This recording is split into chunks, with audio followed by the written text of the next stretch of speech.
কি কি করছো? এই তো কচুরি ভাজি, রান্না বান্না করছি, রান্না বান্না। এই যে দেখো এখানে কচুরি ভাজা হচ্ছে, এখানে দেখো আগে বেলাগুলো দেখাচ্ছ। এই দেখো কচুরি ভাজা হচ্ছে, কড়াইশুঁটি। জোরে দাও তেলটা। হ্যাঁ, কড়াইশুঁটির কচুরি ভাজা হচ্ছে।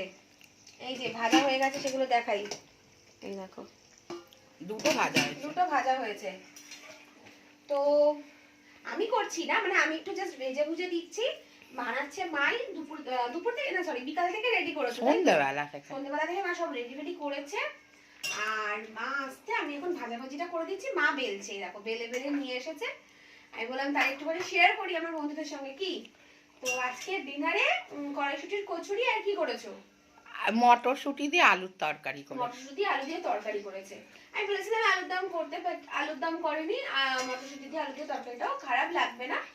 তো যাই হোক, আজকে ডিনারটা কিন্তু জাস্ট জমে যাবে। আর দুপুরে করেছিল ভাত, একটা সবজি, আর বাটা মাছের সর্ষে দিয়ে ঝাল, তাই তো মা?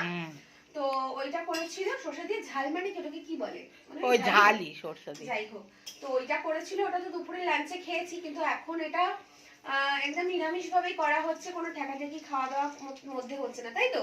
কারণ মানে মাছ মাংসের সঙ্গে মাছ মাংসের মধ্যে ঠেকাঠেকি হচ্ছে না, এটা একদম ভেজ টাইপের হচ্ছে। কারণ আজকে হচ্ছে শুক্রবার রাত, আর কালকে তো আমরা শনিবার তো আমরা নিরামিষ খাই। তো সেই কারণে মা কি করেছে, এটা নিরামিষ ভাবেই করছে, যাতে কালকে সকালে যদি থেকে যায় আমরা টিফিন করতে পারবো। আর আজকে রাতে আর আমরা কেউ ভাত খাবো না, এটাই হচ্ছে ব্যাপার। তো যাই হোক, চলো আবার দেখা হবে একটু পরে। এখন মতো টাটা। তো দেখতেই পাচ্ছ মা গরম গরম সার্ভ করে দিয়েছে, আর দুটো নিয়েছি। মাকে বললাম আগে খাই, কারণ ভাজতে ভাজতে আমি একটা খেয়ে নিয়েছিলাম অলরেডি। আর এই হচ্ছে সেই তরকারি কচুরির সঙ্গে। মা বলেছিল আলুর দম করবে, কিন্তু লাস্ট পর্যন্ত এটা করেছে। তো আজকের মতো এতটাই, টাটা, দেখা হবে নতুন ভিডিওর সাথে।